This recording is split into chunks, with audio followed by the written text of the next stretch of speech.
Okay. All right, so we are live. So welcome to all the viewers out there, and welcome to Carp Conversations. And with us today, we have a very special guest. We have Jeff with us, and we are really honored, and it's a great privilege to have you on this little program. Well, Yes, thank you we for are having. super excited to have you. And I suppose that most people watching right now are very familiar with your work. You've been doing some amazing pieces for TCGs for a long time. But in case someone doesn't know you, would you please introduce yourself? Sure. Okay, so my name is Jeff Menges. I have been working in the gaming industry since the late '80s, um, and when card games became a prevalent part of the industry, I was fully involved in them from the get-go. So it's been a huge part of my fantasy illustration career. It's not gaming. I'm not exclusive to gaming art. I've done work in publishing as well, but I got into doing illustration because I was a gamer. I was a Mm, Mm, I was a D&D player. I played other role playing games. I played uh, miniature figure games, and I just wanted to be part of that structure. So gaming was a great entry point for illustration, and I was very comfortable there. So I really just never left. mm. that sounds amazing, and especially the D&D part. I think a lot of the people enjoying sorcery right now are also people who enjoyed Magic the Gathering back in the days and Dungeons and Dragons, and yeah, that's really cool to hear. Good, thanks. Yeah, so I've been really surprised at how many old school Magic players are intrigued by sorcery. There's Eric really wanted to set out and capture something about the feeling that Magic had in the beginning, and I don't know what that is, but he really seems to have caught it because it definitely seems to appeal to the same people who like playing old school. definitely, Absolutely. yeah, yeah, yeah. Well, yeah, we are one and the same, of course. We're also into old school magic, and at some point something changed. But yeah, what got you into magic, Jeff? We know you were one of the OG magic artists, but how did that journey begin for you? Um, it's a there's a long story to it, but I'll try and give you the short version. Um, I know it's really hard to imagine for players in this environment, but when I got involved in Magic, it wasn't a thing yet, and Hmm. card games weren't a thing yet. Nobody, I mean, I went to game stores and I purchased all kinds of game product, and I painted miniatures and did all that stuff, but card games were just not there. They didn't exist yet. So I got acquainted with Wizards of the Coast, who did, Magic was definitely the first. There's Hmm. no getting around that. But besides being the strongest and the longest running, it was the first, and it it happened that way that somebody that I had been working with at another smaller role playing company went to work for Wizards when they were still less than 10 people. Hmm. Wow. Yeah, a small company at one point. Yeah, and the role playing products that they were producing were some of them were very generic. They were meant to be applied to any game you wanted them to. Hmm. And so, because I had a successful relationship with this individual early on at previous companies, she kind of threw my name in the hat, like, "Oh, this is a good person to work with, so we should give him a call." And I was like, "Absolutely." So the first work I did for Wizards was not card work; it was role playing illustrations for uh, for generic products. And there were a number of us that were doing that. Dan Jellin was doing that. Chris Rush was doing that. Brian Snowdy was doing that. Hmm. Uh, and when they decided to go ahead further and take this risky jump and produce this card game, which they thought they were like, this could be amazing. They really thought that right from the beginning. They saw the potential in it. But it was a huge risk because it involved a tremendous amount of investment. And there was no crowdfunding either back then. There was no Kickstarter. There was no Indiegogo. If you wanted to gather up financial support for a product, they had to do things like throw parties and introduce people to the idea of what this was. And they were really doing it kind of door to door. And that it was nuts when you think about what they had to do to get it done. It was really crazy. But the first people that they talked to about doing paintings, because this crazy idea was going to require over 300 color little paintings, they talked to the people that were working with them on the role-playing products. And that was why myself and those other guys all got involved really early on. Oh, that's really cool to hear. Also being like at the beginning of something. So you sort of like helped create the beginning of Magic the Gathering, and now you're also really impacting the beginning of sorcery. How has it been to start these like ideas and concepts for art, and what kind of experience have you had creating art for sorcery so far? It's been a super experience working with Eric's team. I really like the guys individually that I've met. I met a couple of them at Gen Con last year, and Chase has been to my studio a few times now to do a couple of. He did one piece that you've seen online, and he did a whole bunch of other shooting that is going to come down the pipe once Arthurian Legends gets rolling. So we talked about a lot of those pieces, and they'll have like little snippets waiting to show people when they can start talking about them. So I don't know. They've been wonderfully supportive of the artists. They feel that that's a huge part of what the product is, and they want to do everything possible to make sure we succeed with the game. And Yeah. I think that all the artists that are involved are heartily behind this product and ready to champion it because of the mutual support we get from them. So it's just been such a positive thing, and I can't thank them enough for giving me something to do with my extra time. So speaking about extra time, we can see in the comment section that people are already noticing a lot of the art in the background. We have the frogman and we have the bone ravel and the Stonehenge. Yeah. So what are you going to do with that extra time you might have on your hands? Are you going to participate in any events or stuff like that? I have an interesting schedule in my career path that I haven't seen a lot of other illustrators pull out of their hat, but part of it is because I live in a mountainous area in the north part of the United States, and we get a ton of snow. Our winters are pretty hard. There's over a half meter of snow that fell in the last 24 hours outside the door right now. So an hour ago, I was outside shoveling. But what this does when you live in an environment like this, besides inspire pieces like Blizzard, Yeah.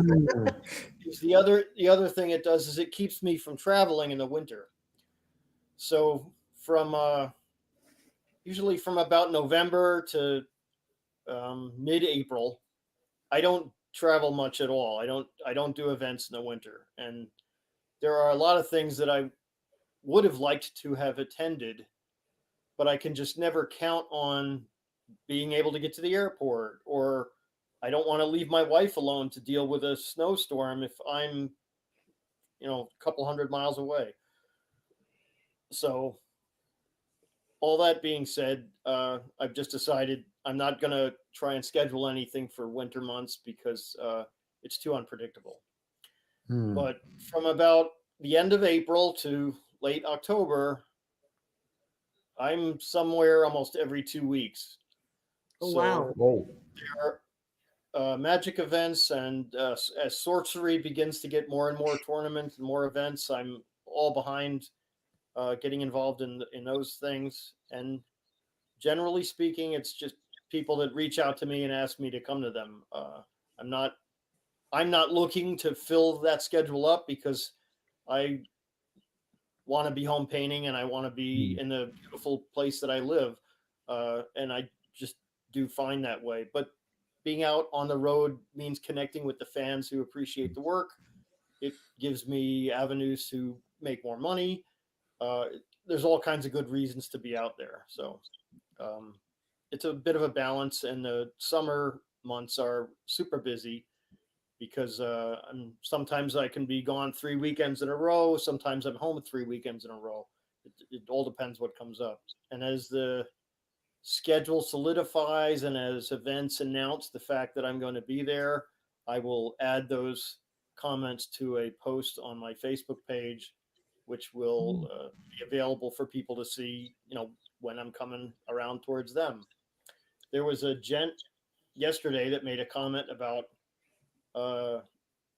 not being able to get to an event because he lived in Europe and I was over here in the States. But I'm going to be in Europe at least twice this summer, so I don't know where he's from, and if he stops by on the chats, then maybe we'll get to address his question. Yes. Yeah. But, We have a couple of questions, so I'm thinking we could just see here. So Savannah Lyon, which is a good friend of the channel, he's asking, when you make art for the card, are there directions by Eric, and how and what does he get? Sort of like, what kind of information do you get? Do you get the card name, also abilities? How much direction does he give? Well, we certainly don't get mechanics. We don't get how the card's going to function. And it'll vary from assignment to assignment. If let me think about something I've got on the wall here. Well, like Bone Rabble as a title is not exactly going to give you the right idea about what you need in that card. So I did get the title. It was Bone Rabble from the beginning, but the direction I got was probably just in the form of one line of description that it had to be a group of shambling skeletons. And I was like, okay, I've done that before. I can definitely come up with something for that. And sometimes if a card needs to do something very specific, the direction will include that thing so I don't miss it. There are cards that, because of the way the game plays, there are certain cards that Eric really wanted water to be present in the landscape. So there are times when I've done a piece that he'd be really happy with the painting, except that he needs to have a little stream running in the background somewhere. Yeah. So those were like late additions that have come through in a couple of pieces. Oh, We that's also touch upon the next question actually from the comment section. So when you're doing art for a card, do you know if it's going to be a good card? Is it going to be an ordinary or rare or stuff like that? It's a little tricky. Because I know a little bit about the game, I don't know how to play the game, but I know enough about it that if, like in a situation where you're creating a specific place, like Stonehenge, Stonehenge is a unique place. Yeah. So it's probably, if this card is used for Stonehenge, it's going to be a unique card. And if they ask you to do a knight, it's not going to be a unique card. But if they ask you to do a certain knight, then it will be a unique card. So there are a few that I've done for Legends that that I know will be unique or elite cards, and there are some that I've done that I know will be common or exceptional cards. So we have an idea which ones they're going to be, but not an exact. Like they don't tell us that in the art direction. Yeah, but you can sort of guesstimate the direction it's taking. And Sorcery Gamblers Club is like, yes, Stonehenge confirmed as a unique site. We also have Savannah Line saying, "Are you coming to Amsterdam?" Well, I was just there.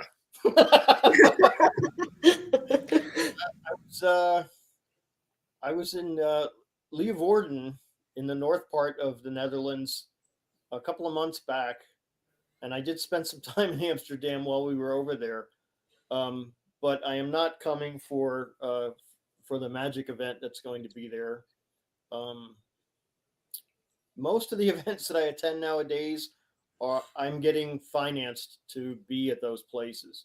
So I don't generally put out a lot of expense money to get myself overseas, and usually I say, if you give me the ticket and you pay for me my hotel, I'll be at your event. That's usually my shtick.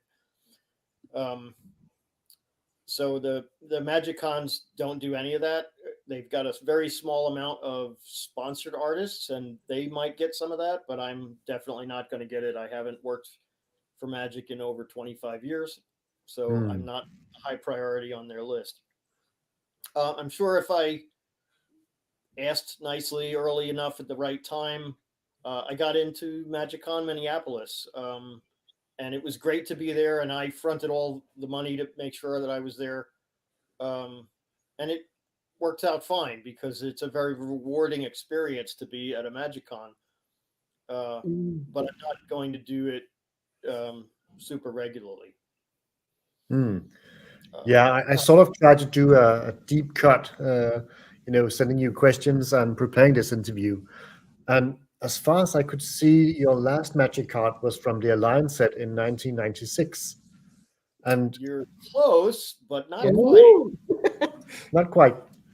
The last Magic card that I had come out with new art on it, because there have been a lot of reprints here and there. But the last one I did new was for Tempest. Okay. Jesper Meerforce was working for Wizards at that time, and they let him art direct this one set again. So he called and tapped a bunch of older folks that hadn't worked for the game in a while, and he was able to get me one card, and I did a card called Thalicos Lowlands. So it was kind of like it was kind of like a dual land, but not nearly as strong as a dual land. And I really tried to give them a painting that was going to make them call me back, but it didn't happen. Oh, yeah, because that's going to be my follow-up question. Why did you stop doing art for Magic? Was it the direction the art process was taking within the game, or did something else come up? Well, yeah, I had no qualms with working for them. It wasn't like I stepped away, but what happens is that when the company grows exponentially, they start having to hire all kinds of employees to handle a lot more tasks. Just look at the amount of cards that Magic puts out, and their teams have to be huge. So in the beginning of Magic, I knew everybody that was involved because I met them when they were a tiny little company, and like you said, it helped get them off the ground, and I was behind them. There were a couple of other guys like Doug Schuler and Mark Poole. We used to go to Gen Cons together all the time, and we were all in it for a couple of years before card games hit. And we were all doing okay. We were getting work from other companies, and we all we were all kind of just finding our way. And so we were established to some degree when Wizards came to us in '92 and asked us to work on this card game. And we know tons of other artists who were in the room with us who said, well, come back to me after it's successful and I'll talk to you about it. They weren't interested in taking a risk on something new and small, and from a bunch of people that were working inside a garage. Yeah. It's like that in the beginning. But if you took the chance, it paid off in crazy ways, but I've heard that kind of offer come from 20 or 30 companies in my career, and Wizards is the only one that's paid like it has, Yeah. Yeah. So The only one that really made it, maybe. To get back to your question, if they have to bring in new art direction teams, they don't know me personally, and all they know is that they're trying to establish the look of a set. And I'll be the first to acknowledge that my work doesn't look like everybody else's work. Drew Tucker, who is a good friend of mine, is in this same kind of category. But he's found, interestingly, more success with Magic now, maybe, than he did the first time around. But my work didn't gel with the look that they wanted, so they stopped calling me to be involved in sets, and I never got a foothold with a current art director. That makes a lot of sense. But I mean, luckily for us and luckily for Sorcery, that meant that you had some more time to work on some paintings and some artwork for Sorcery. Well, when they called me, I was definitely ready to give them some time, and that came from Drew Tucker as well. You guys know from the sequence that is very much public knowledge that Drew got hired really early on, and he recommended me to Eric. So I owe him dinner every time I go. Every time you sell a piece, it's like one for Drew. No, but that's a great party to have, and it's it's great to hear that you are looking out for each other and helping each other still. Oh, absolutely. It's one of those cases of what's the phrase? High tide raises all ships. Yeah. This isn't a cutthroat competition. It's about everybody trying to do better, and it's a great thing that happens in this field when you can recommend somebody to a company that you're working with and say, like, oh, I can't do everything that you guys need, but maybe you should talk to this guy, because they might not know who it is. And then sometimes the favor comes back to you, so it works out wonderfully. Yeah, I think that's awesome. And I love to see people doing that. And the same for like content creators. The community around Sorcery has really been superb to be a part of, because everybody's just super supportive and wants this game to work because it's fun and because of your art and many other artists. It's just also a beautiful game. It really draws the eye in, and people are just immediately drawn to looking at the cards and enjoying that art. And speaking of art, you have a lot of beautiful art behind you. So could you just give a quick introduction to what are all these amazing pieces behind you? Sure. I'll step aside so you can see everything on the board. This is Perfect. my draft table behind me. It is a 3 foot by 5 foot board that's on springs and tilts. So I can work on it flat, or I can work on it like an easel. And it works great to be this kind of background. So I'm just going to step aside for a second. And we'll just enlarge your picture so people can really enjoy that art, Oops, not ours. We would rather see yours. I think Solo layout. maybe There there. you go. There you All go. right. We just need to Here we have Stonehenge. This is a card for the new Arthurian Legends set. It was spoiled a while back, so I'm free to show it again. I would love to share more new Arthurian stuff with you, but as of now, I've not heard anything from the company saying I could do that. So it's not going to happen today. Darn it. Darn it. Up here is the original for Bone Rabble. That is from December of 2018. I did that painting. So it's coming up on its 6th birthday already. And that was I think it's the smallest sorcery card that I've done. This piece here is, depending on when you look at the description, it's called Oath of Fealty. And it was done for the alpha set. And it has been out online, so I know I can show it. But as we discussed momentarily ago, the subject matter of this piece with this character being knighted is very Arthurian in theme. So I really think that they decided to hold that card and use it in the upcoming set.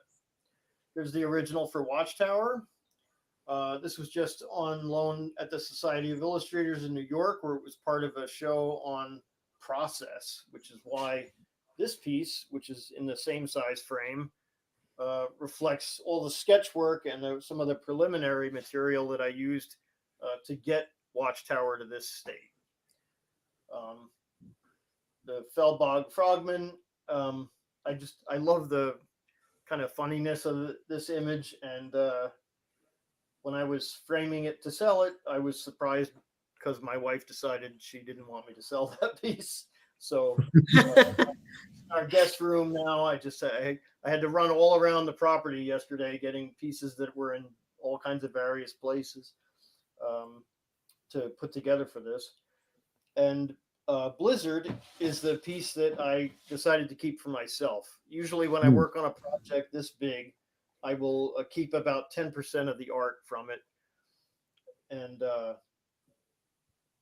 Blizzard is the piece that I was going to put aside for myself. The card that I really wanted to keep was Mordric Druids. As Does that hold? some of the folks who know my background a little bit know that I've stepped into Druidic themes more than once in the past. And I really liked the bright color in that. It was very different for me. And Eric recognized that as being a standout piece as well and decided that that was one that he wanted to get for his personal collection. He scoops up all the good pieces. So when the guy who is giving you good amounts of work and getting you back out there says that that's the one that he wants, you don't say no. No. Don't bite the hand that beats you.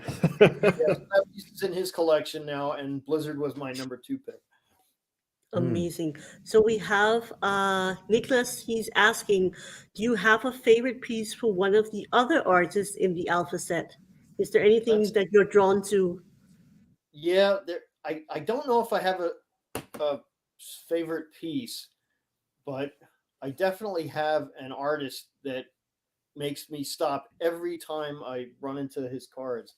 But I don't know if I can give you his name off the top of my head. Oh, this is exciting. Yes, very exciting.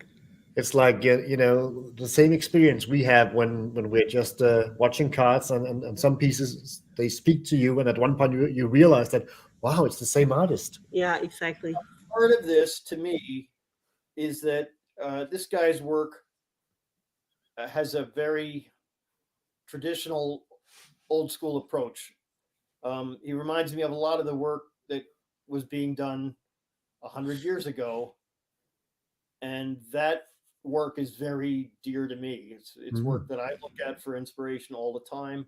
And this guy's work does not remind me of the work that's being pushed currently. It reminds me of work from traditional art from a long time ago. And it's Vasily's work. Oh, yes. An absolute favorite here as well. Yeah, I really, really like his stuff. I have to commend Eric that just the whole group is a wonderful assortment of artists, and there's not anybody in the bunch that I have an issue with. I mean, I think everybody's doing really stand-up product. It's made this whole, like you said, it people stop and really love to look through these cards for the art that's on them, and that's no different for me. Like I said, I'm I got into this because I was a gamer. I'm drawn to all this kind of subject matter.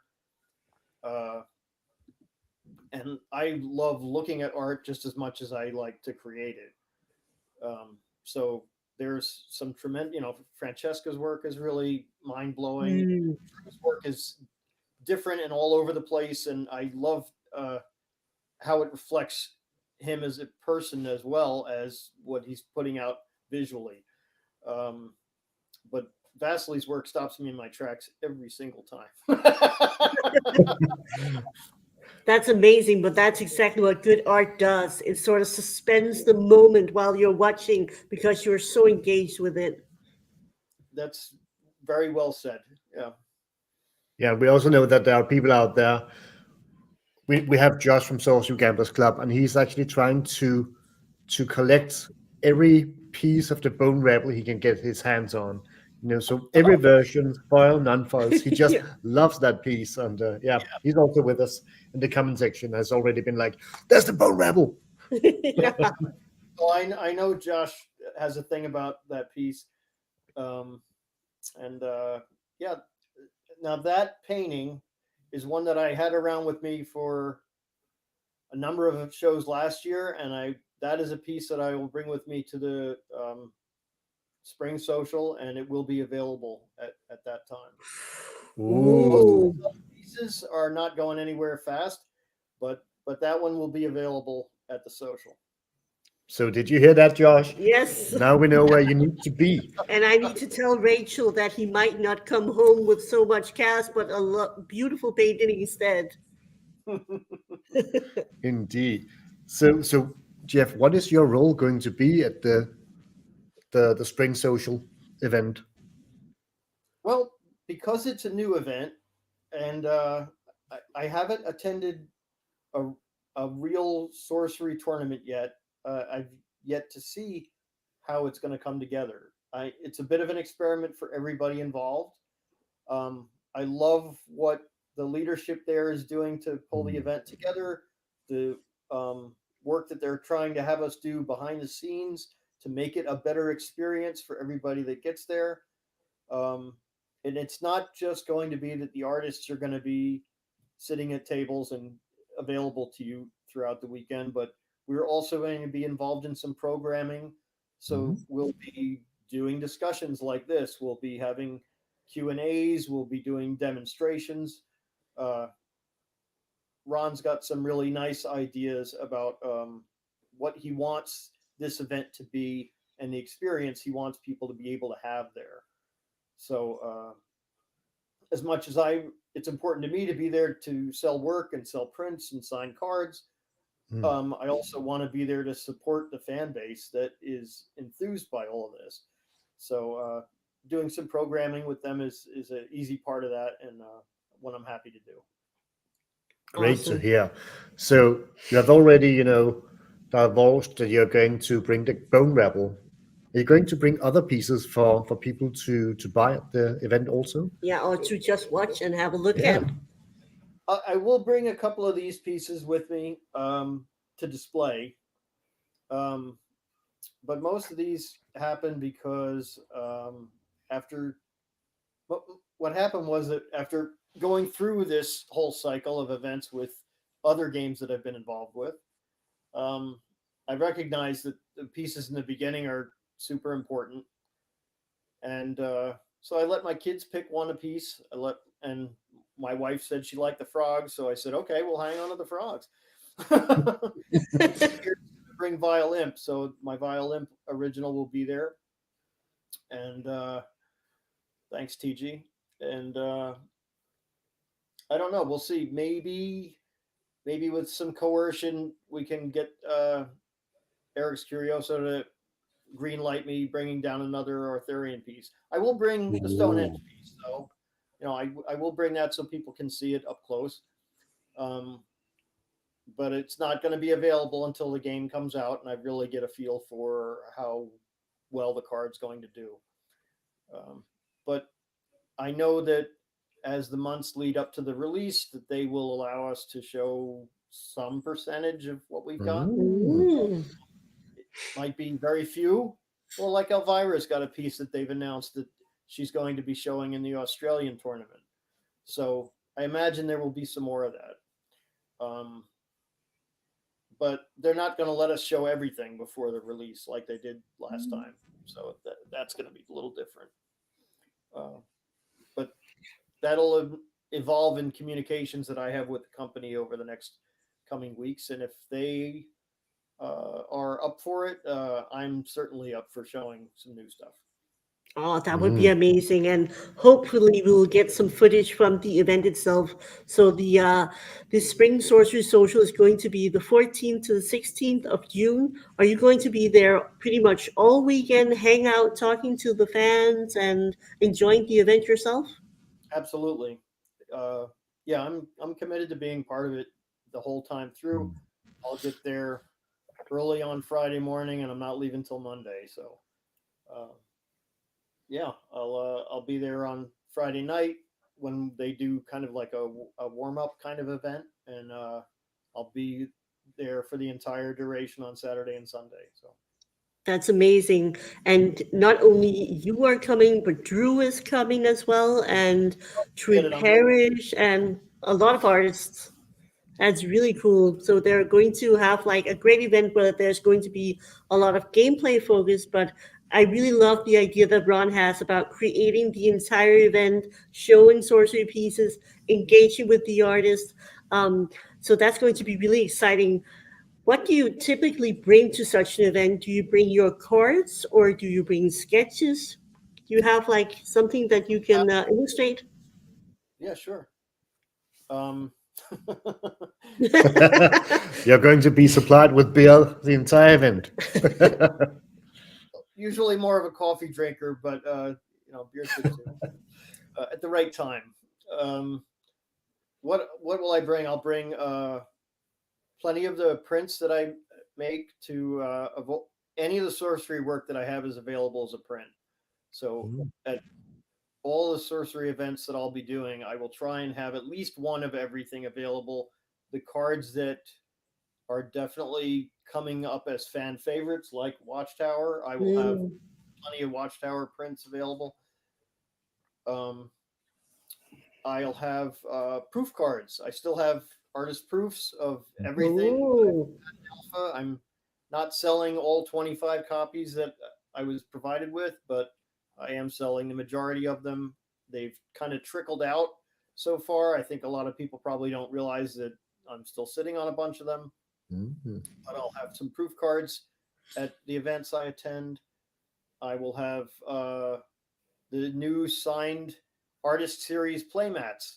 There's actually a question in the comment section about those playmats. Yeah, well, so they came into me, and I've been waiting for them for a while. And as soon as they came in the door, I was like practically throwing them online, like the minute they came in. And then everybody said, "Okay, so next Friday we're going to talk about the mats." And I was like, "What?" Amazing. They said, "No, it's fine. It's fine that you did that." But it was my plan from the beginning to make half of them available online, and the first 50 went in 8 hours. So there was that, but that means I have 50 left, and I'm certainly not planning to keep them, but I do want to have them available throughout the year at a lot of the events that I attend. I'll bring more with me to sorcery sponsored events, but I will have a couple with me at even the other events, the other art shows that I do. I'll bring a small amount with me, but I'll bring more to Midland Mayhem and the Spring Social. So there'll probably be like 10. I'll probably bring like 10 to each of those events, and they'll be first come, first serve.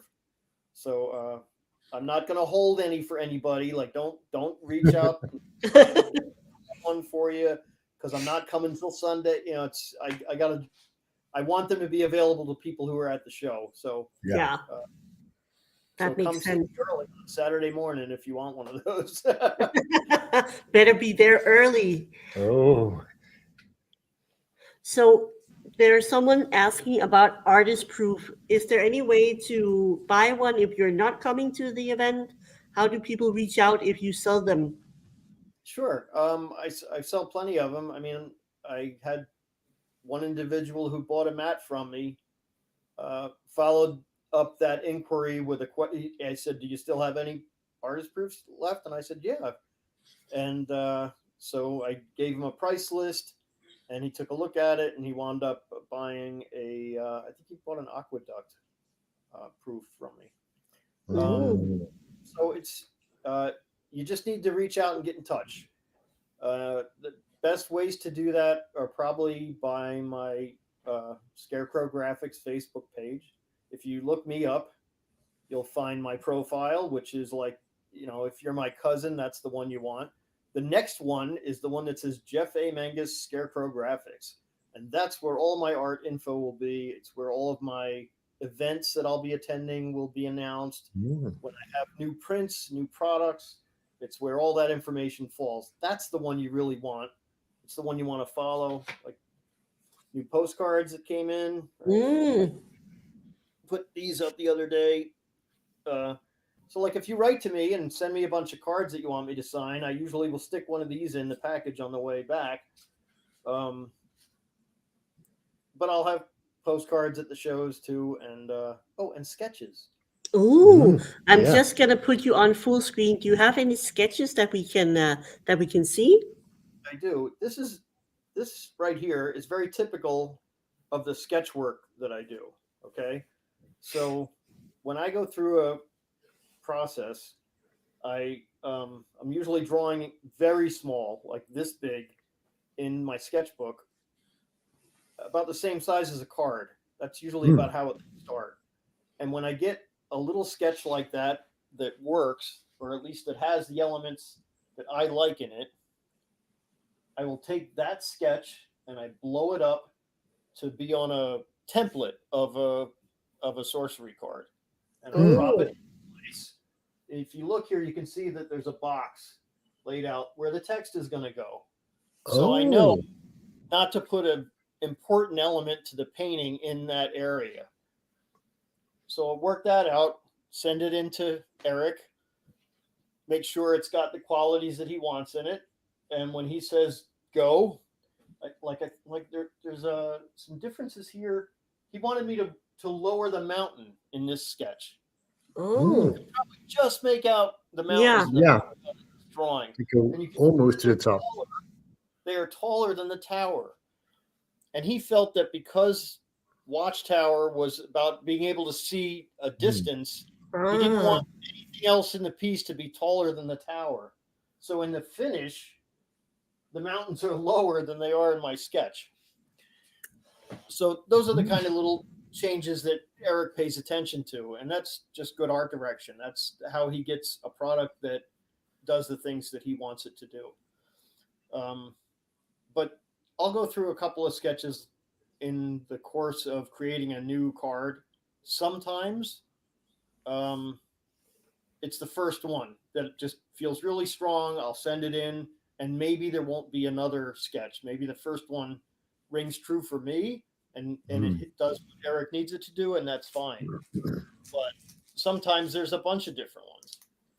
Okay, these are all sketches, and I'll have a couple of these at the Spring Social. I'll have a couple of these at Midland Mayhem as well. This was an alternate sketch that I did for the Watchtower, and this is something that somebody will wind up with in the next couple of months. I want to go to the US. My sketch for Stonehenge. Awesome. Shows the shadows and how I wanted the light to be such an important part of this image.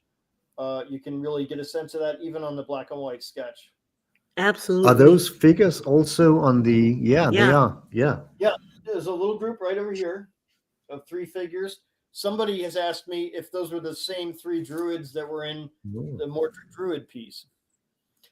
And I hadn't thought about that, but it's an interesting observation that there's 3 there and 3 in the other one. Absolutely.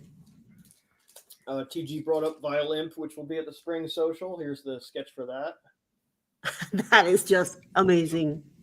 Definitely. he's a- So even though, I'm really hoping that there'll be a vinyl figure of this somewhere along the way. The Frogman. ooh, Oh, now I mentioned that I usually do a smaller sketch and bring that up into a template, and I have the opportunity on this piece to show you what that step looks like. Ah, ah, So oh, that's so cool. this was a little drawing from my sketchbook that I blew up to fit into this template, and I put it on there, and then I'll throw a piece of tracing paper over the top of it and start to refine it. And that's how I wind up getting to this stage. So this is just a printout of my smaller sketch and the template. But I like to look at how thought develops and what changes get made. And so if I have the printouts, sometimes I save them and throw them in the backs of the sketches. Here's Oh, another one. people are really enjoying that and looking at how you like the process of it. yeah. Cool. This is another one that has a very interesting and different development stage. Okay, so you guys all know this one as Aqueduct. There's the cards in there just in case you needed that reminder. But there's something weird going on here in that when I first submitted this piece, it looked like this. Okay, so Oh, it was the field in it was a little bit more pushed back.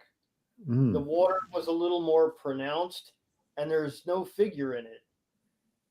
But Eric pointed out to me that this is like a dual land, dual site Yeah. kind yeah. of, and he felt that to have a farmer in the piece was kind of important, and he wanted those crops to be more present.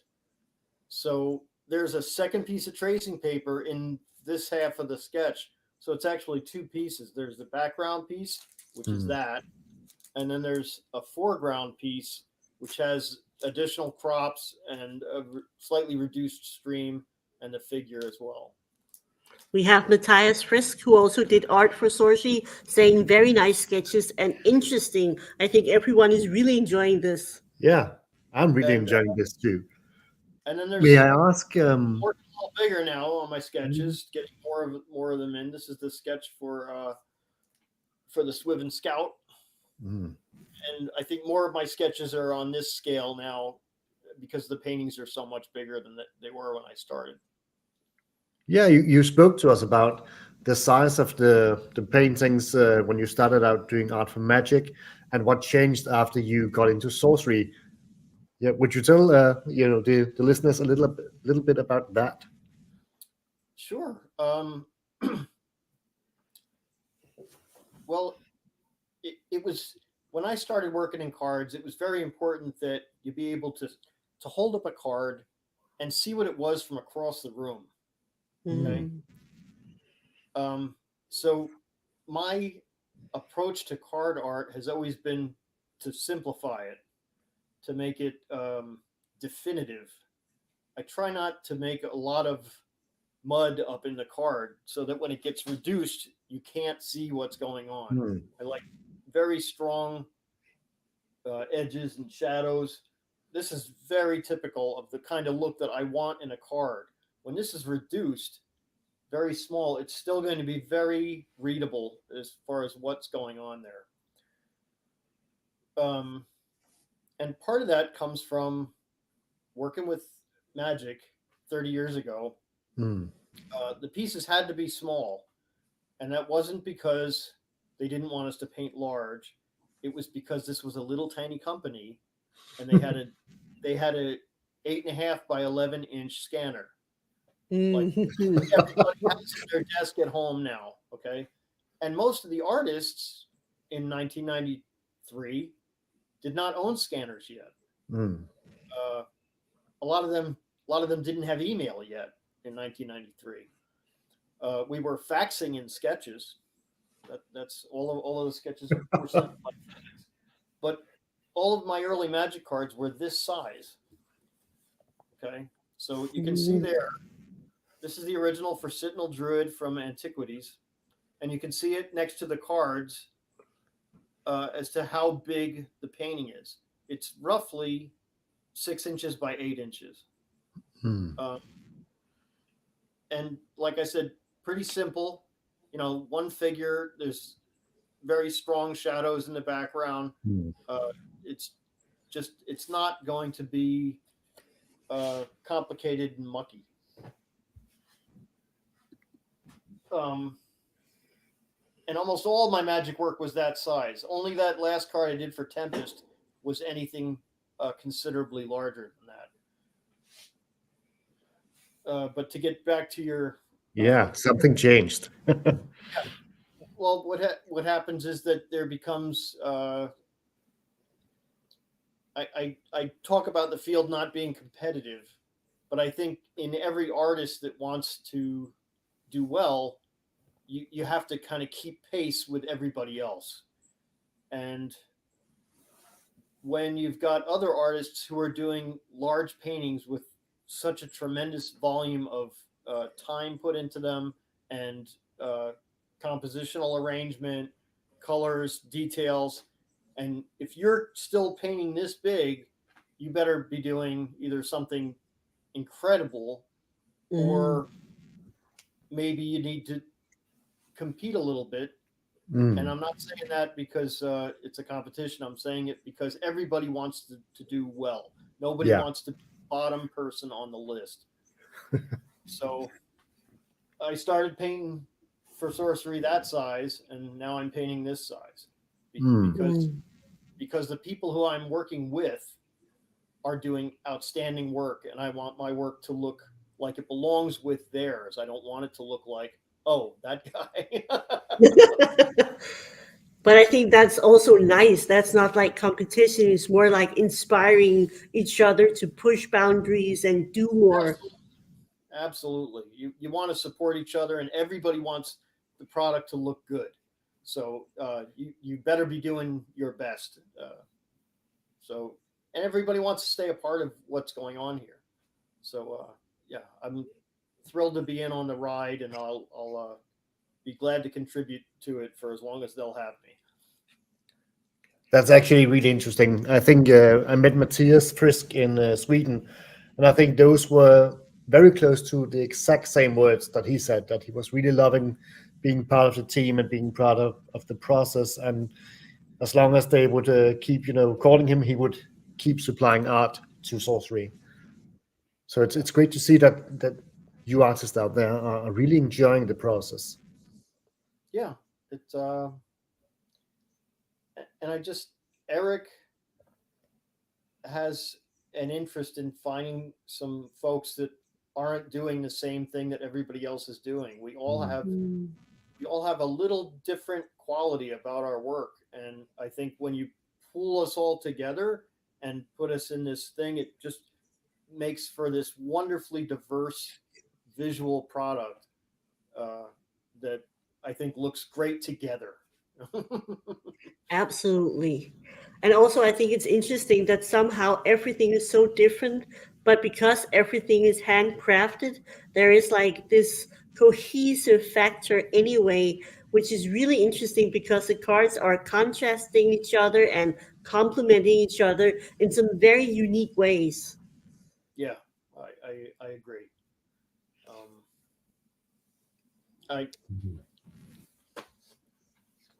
There's, like you said, there's a contrast about it.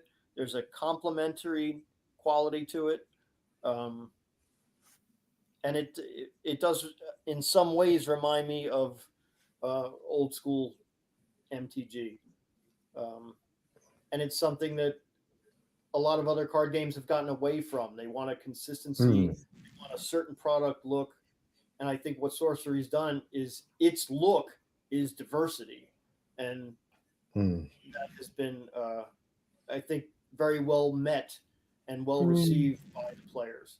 So I think it's probably surprised a few companies, and maybe it'll start something new again. Who knows? Fingers crossed. Yeah, but that would be awesome. It's definitely, and it's very interesting because I also think that this game has really brought in some people into the art space that didn't really care about art before, but because there's been so much focus on the art, and Mike Savati doing some amazing interviews and really promoting artists as well. I think there's like a whole new generation of players who are very engaged with the art for the game and not only the game. And I think that is definitely a shift in like the recent years. I would definitely agree with that assessment.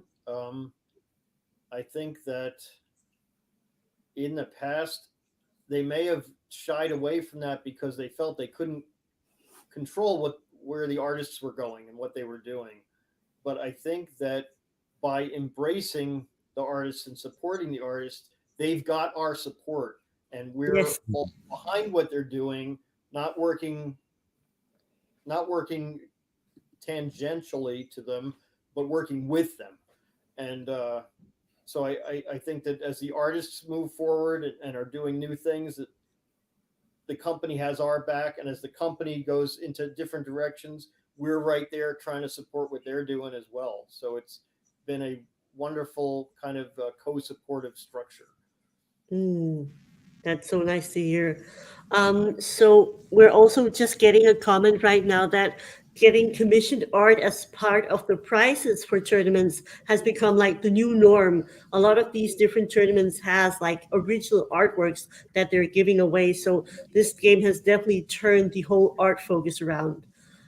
So if I may shift the conversation just a little bit, a lot of us sorcery fans are super excited to see what's next, Arthurian Legends, and a lot of people are speculating what kind of themes we might see. So if you could decide, what theme would you love to create art for sorcery? Oh, that's a wonderful question. Um, wow. Uh,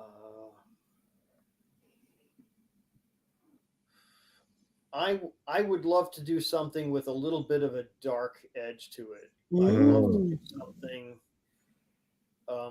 a little more um, Edgar Allan Poe. Oh, Oh, yes, that would be amazing. TG is Yeah, saying, how about something Celtic? absolutely. TG knows me very well, and he knows that I'm a real student of Celtic mythology, and I know it well. I know a lot of Norse mythology real well. I would love to do something in that kind of a strain. Um, Yes. those That would would be probably be my big three. There would be Celtic, Norse, and something with a little bit of a horror edge. Uh, I love what I used to describe as dark fantasy. Uh, mm. so all the fantastic elements that we're familiar with that we're already working with in sorcery, but with a little more of a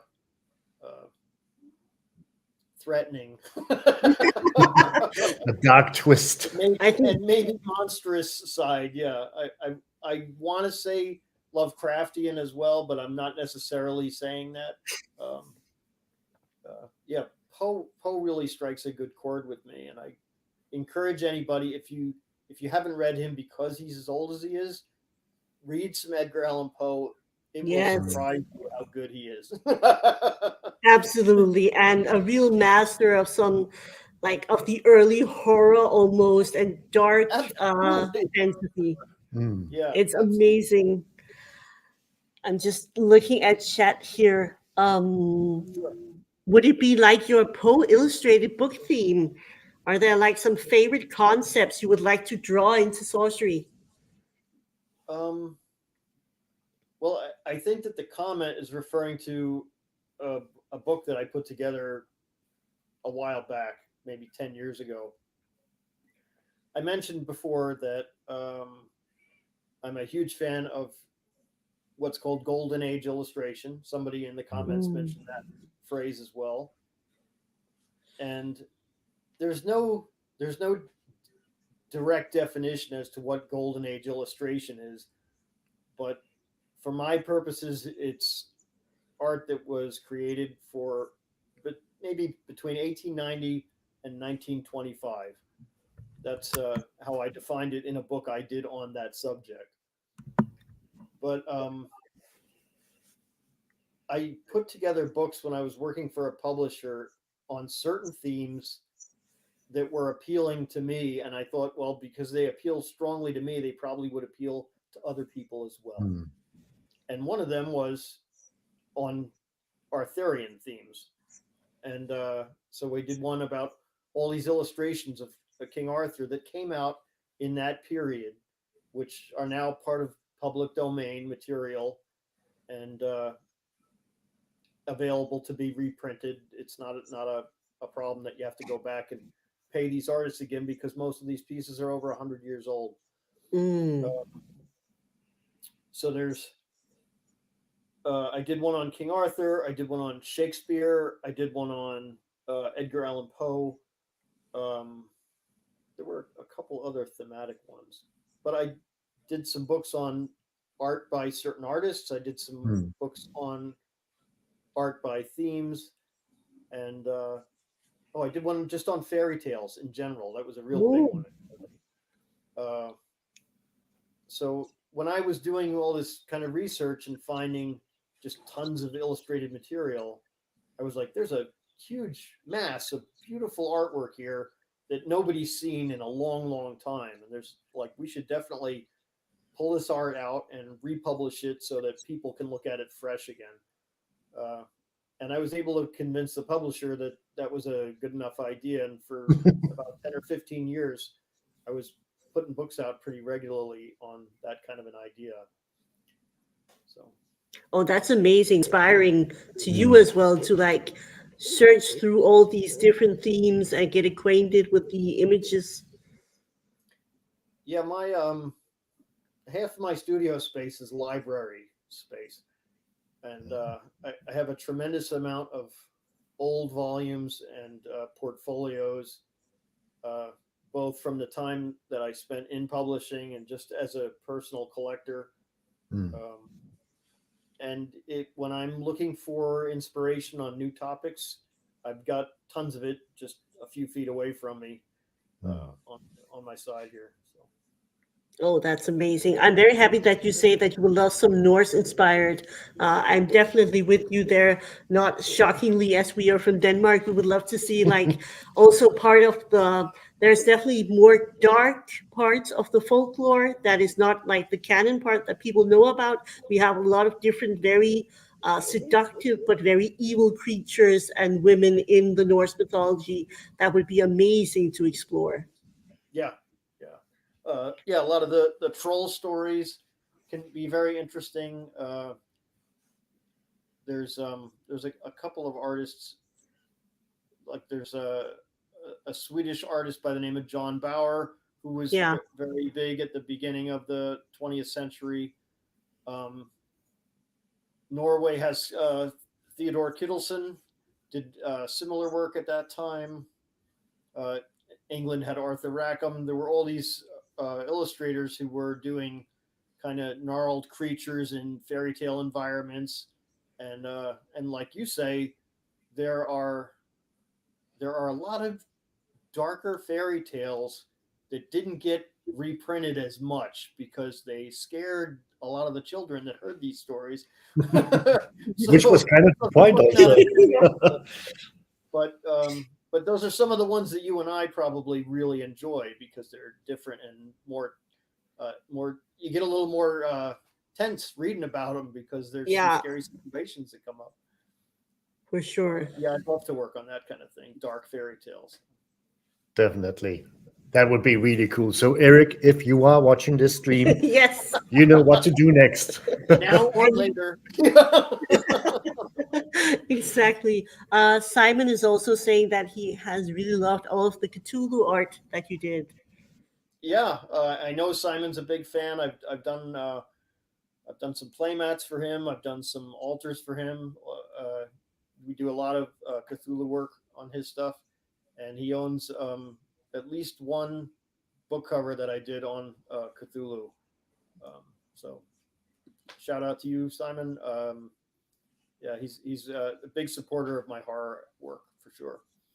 Mm-hmm. Nice to hear. So I'm thinking that we're going to wrap it up just, for now. But I have to say, this has not only been extremely exciting, but also a little nerve-wracking. We have been fans of your artwork for so many years, so getting to talk to you has been absolutely amazing. Indeed, it Well, has. It's very inspirational.